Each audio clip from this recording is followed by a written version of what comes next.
اس تصویر میں جو آپ ٹرکوں کی لمبی قطاریں دیکھ رہے ہیں، یہ تمام ٹرک سینکڑوں ٹن امدادی سامان سے لدے ہوئے رفح بارڈر کے پاس کھڑے ہوئے ہیں، لیکن انہیں سرزمین انبیاء میں داخل ہونے کی اجازت نہیں مل رہی۔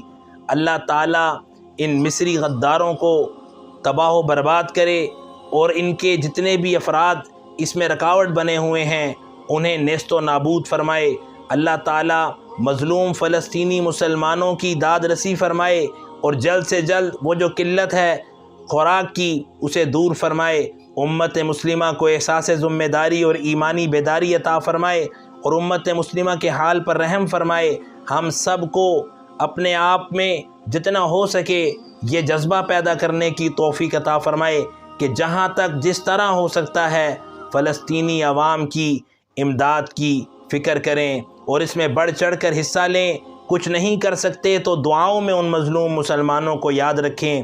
اللہ تعالیٰ ان کے لیے آسانیاں فرمائے اور جو شہداء ہیں ان کے درجات بلند فرمائے۔ ان کی قربانیوں کی برکت سے جو باقی فلسطینی عوام ہیں اللہ تعالیٰ ان کے لیے آسانیاں فرمائے اور ان کے ساتھ مدد کرنے والوں، خیال کرنے والوں، ان کی داد رسی کرنے والوں کو اللہ تعالیٰ ان کے عمل کے مطابق اجر عظیم عطا فرمائے اور ہم سب کو اپنے لیے، امت کے لیے فکر مند ہونے کی توفیق عطا فرمائے۔ آمین یا رب العالمین۔